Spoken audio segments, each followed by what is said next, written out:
যশোরে অ্যাম্বুলেন্সের সঙ্গে ইঞ্জিন চালিত ভ্যানের সংঘর্ষে বাবা মেয়ে সহ ৩ জন নিহত হয়েছেন। এ সময় আহত হয়েছেন আরও 2 জন। আহত 2 যাত্রীকে উদ্ধার করে স্থানীয় হাসপাতালে চিকিৎসা দেওয়া হচ্ছে। এদিকে ঘটনার পরে অ্যাম্বুলেন্স ফেলে পালিয়ে যান চালক। যশোর থেকে জুয়েল মৃধার তথ্য ও ছবিতে রিপোর্ট। স্বজনের মৃত্যুর খবর পেয়ে জানাজায় যাওয়ার পথে নিজেরাও হলেন লাশ। যশোরে অ্যাম্বুলেন্স চাপায় বাবা মেয়ে সহ ভ্যানের 3 যাত্রীর মৃত্যু হয়েছে। বুধবার সকালে বোনের জানাজায় অংশ নিতে ইঞ্জিন চালিত ভ্যানে করে যশোরের ঝিকরগাছার নাভারণ গ্রামে যাচ্ছিলেন হালিমা খাতুন, তার স্বামী হাসান ইকবাল এবং 12 বছরের মেয়ে রত্না। এই সময় ভ্যানে ছিলেন অন্য আরেক নারী যাত্রী। পথে নবীননগর এলাকায় পৌঁছালে বিপরীত দিক থেকে আসা একটি অ্যাম্বুলেন্স ভ্যানটিকে চাপা দেয়। এতে ঘটনাস্থলে বাবা মেয়ে সহ 3 যাত্রী নিহত হন। আহত ভ্যান চালক ও হালিমাকে উদ্ধার করে স্থানীয় হাসপাতালে ভর্তি করা হয়।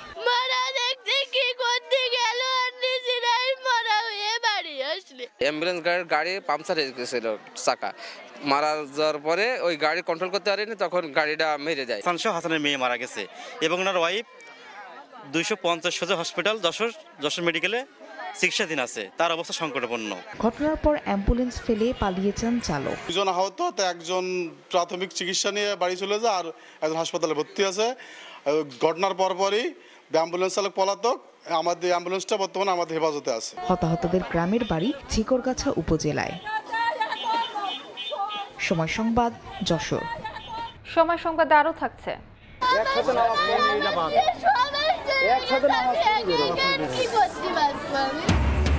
স্বজনের জানাজায় যাওয়ার পথে নিজেরাও লাশ। যশোরে অ্যাম্বুলেন্সের সঙ্গে ইঞ্জিন চালিত ভ্যানের সংঘর্ষ, বাবা মেয়ে সহ নিহত 3, আহত 2 জনের অবস্থা আশঙ্কাজনক। খুলনায় আগুনে পুড়েছে 44টি দোকান। স্থানীয়রা জানান, সম্প্রতি ভেঙে ফেলা পিকচার প্যালেস সিনেমা হলের জায়গায় কাপড়, কসমেটিক্স সহ বিভিন্ন পণ্যের 44টি অস্থায়ী দোকান গড়ে ওঠে। ভোর রাতে হঠাৎ একটি দোকানে আগুন লাগে। কিছু বোঝার আগেই আশপাশের দোকানেও ছড়িয়ে পড়ে আগুন। খবর পেয়ে ফায়ার সার্ভিসের 9টি ইউনিট ঘটনাস্থলে গিয়ে প্রায় 40 মিনিটের চেষ্টায় আগুন নিয়ন্ত্রণে আনে। এর আগেই 44টি দোকানের সব মালামাল পুড়ে ছাই হয়ে যায়। তবে আগুনের কারণ জানাতে পারেনি ফায়ার সার্ভিস। খাগড়াছড়ির মাটিরাঙ্গায় ইউপিডিএফ প্রসিদ্ধ গ্রুপের এক কর্মীকে গুলি করে হত্যার অভিযোগ উঠেছে জনসংহতি সমিতির বিরুদ্ধে। ইউপিডিএফ এর জেলা সংগঠক অঙ্গ মার্মা জানান, সকাল 7টার দিকে উপজেলার তাইনদং হেডম্যান পাড়া এলাকায় অবস্থান করছিল ইউপিডিএফ এর একটি সাংগঠনিক দল। সেখানে আগে থেকে ওত পেতে থাকা জনসংহতির সন্ত্রাসীরা তাদের ওপর গুলি করে পালিয়ে যায়। এ সময় অস্তিন ত্রিপুরা নামে তাদের এক কর্মী নিহত ও তার বোন তারাপতি ত্রিপুরা আহত হয়েছেন বলে তিনি দাবি করেন। তবে এ বিষয়ে জনসংহতি সমিতির কারো বক্তব্য পাওয়া যায়নি। সংবাদে আরো থাকছে।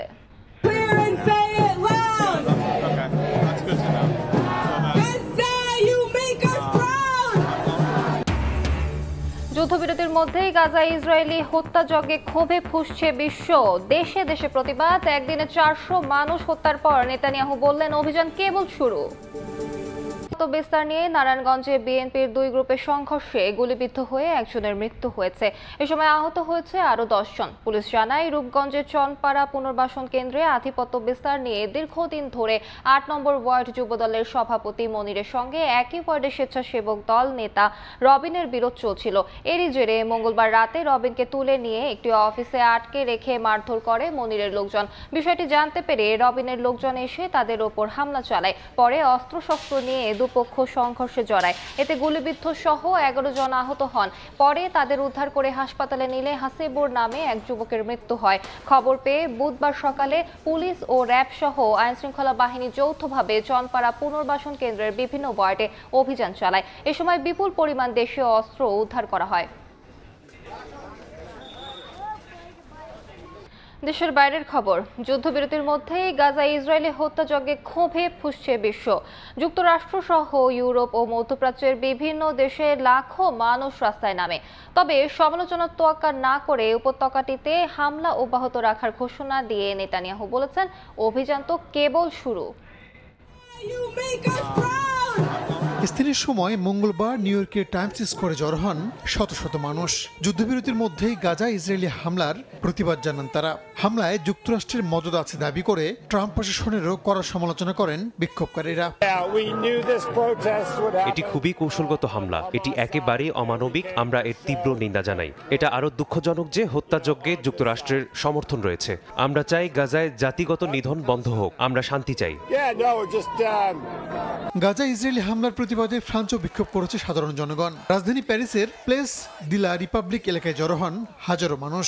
ফিলিস্তিনের স্বাধীনতার পক্ষে স্লোগান তুলে ইসরায়েলি হামলার নিন্দা জানান বিক্ষোভকারীরা। অন্যান্য দেশের পাশাপাশি বিক্ষোভ হয়েছে জর্ডানের আম্মানেও। ইসরায়েলকে মদত দেয় মার্কিন প্রেসিডেন্ট ডোনাল্ড ট্রাম্পকে যুদ্ধাপরাধী আখ্যা দেন বিক্ষোভকারীরা। একই দিন নিজ দেশেই রোশনালে পড়েন নেতানিয়াহু। রাজধানী তেল আবিবের রাজপথে জড়ো হয়ে তার পদত্যাগ দাবি করেন ইসরায়েলিরা। তবে সমালোচনার মুখেও অবরুদ্ধ উপত্যকাটিতে হামলা অব্যাহত থাকবে বলে ঘোষণা দিয়েছেন নেতানিয়াহু। প্রধানমন্ত্রীর সঙ্গে সুর মিলিয়েছেন দেশটির প্রতিরক্ষা মন্ত্রীও। হামাসকে সতর্ক করে বলেন, জিম্মিদের শর্তহীন মুক্তি না দেয়া হলে নরকের দরজা খুলে দেয়া হবে। এর আগে মঙ্গলবার গাজায় নতুন করে বর্বরতা চালায় ইসরায়েলি সেনারা। হামলায় নিহত হন 400-র বেশি ফিলিস্তিনি। হতাহতদের মধ্যে উপত্যকাটির প্রধানমন্ত্রীও আছেন বলে জানিয়েছে বিভিন্ন গণমাধ্যম। হামলায় ধ্বংসস্তূপে পরিণত হয়েছে অবরুদ্ধ অঞ্চলটি। রাহানুল রানা, সময় সংবাদ। বাংলাদেশ দলে যোগ দিয়ে রোমাঞ্চিত হামজা দেওয়ান চৌধুরী। বাড়তি কোনো চাপ নিতে চান না, দলের পরিকল্পনা অনুযায়ী মাঠের সেরাটা দেওয়ার চেষ্টা করবেন। আনুষ্ঠানিক সংবাদ সম্মেলনে এমনটাই বলেছেন শেফিল্ড ইউনাইটেডের তারকা। এর আগে অফিসিয়াল টিম ফটো সেশনে অংশ নেন হামজা। ইংলিশ প্রিমিয়ার লিগে খেলেও যে তারকা খ্যাতি পাননি, এখন সেটাই পাচ্ছেন। তার ইংল্যান্ড থেকে বাংলাদেশে আসা, এরপর সিলেট, হবিগঞ্জ, নিজ এলাকায় ঘুরে ঢাকায় ফিরে ক্যাম্পে যোগ দেওয়ার খবর গণমাধ্যমে যে কাভারেজ পেয়েছে, এরপর আনুষ্ঠানিক সংবাদ সম্মেলনেও তিনিই থাকবেন মধ্যমণি, তা তো জানতেনই। মাঠে না নেমেই বাংলাদেশে তিনি সুপারস্টার। ফুটবল নিয়ে কোটি মানুষের আশা ভরসার প্রতীক হয়ে ওঠা হামজা দেওয়ান চৌধুরী তাই সবকিছু সামলে নেন ঠান্ডা মাথায়, সরল উত্তরে। We shouldn't cap ourselves at anything. We can achieve whatever we'd like. We just have to put in the hard work and we need to respect the process of getting to that level. যে কোনো পর্যায়ে ভারতের বিপক্ষে match মানেই বাড়তি উত্তেজনা। হামজার অবশ্য সেটা খুব একটা টের পাওয়ার কথা নয়। আপাতত দলের প্লেয়িং স্টাইলের সঙ্গে দ্রুত মানিয়ে নেয়াকেই চ্যালেঞ্জ হিসেবে নিচ্ছেন Sheffield star. Any expectations? I'm very hopeful and I'm very excited. Me and the coach have spoken for a number of weeks, and he showed me a lot of the video clips that I've been very surprised with the team's tactical abilities and the way they've been attacking teams. গতকাল ক্যাম্পে যোগ দিয়েই coach হ্যাভের কাব্রেরার সঙ্গে দেখা করেছিলেন।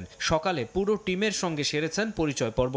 Official photo সেশনে জামাল তপুদের সঙ্গে বিস্তারিত আলাপের সুযোগ হয়েছে। অনুষ্ঠানের স্পটলাইটে ছিলেন হাস্যোজ্জ্বল হামজা। শিলংয়ের এশিয়ান কাপ বাছাই ম্যাচেও এই হাসি মুখ দেখতে চাইবে লাল সবুজের প্রতিনিধিরা। মাকসুম আলম খান, সময় সংবাদ, ঢাকা। এ পর্যায়ে শীর্ষ সংবাদগুলো জানিয়ে দিচ্ছি আরেকবার। বিরুদ্ধে রাষ্ট্রপক্ষের আপিল, রায় বহালের আশা আসামি পক্ষের। অস্ত্র মামলায় খালাস সাবেক প্রতিমন্ত্রী বাবর। দেশ বিদেশে ডক্টর ইউনূসকে হেয় করতেই তড়িঘড়ি করে অর্থ পাচার মামলা প্রত্যাহার, দাবি আইনজীবীর। আইনসম্মত ছিল কিনা আপিল বিভাগের রায় 23 এপ্রিল। এবং আওয়ামী লীগ নেতা গোলাপের যুক্তরাষ্ট্রে 9টি ফ্ল্যাটের খোঁজ পেয়েছে দুদক। ঋণের নামে বিপুল টাকা আত্মসাৎ সালমান এফ রহমানের, 4 ব্যাংক কর্মকর্তাকে জিজ্ঞাসাবাদ।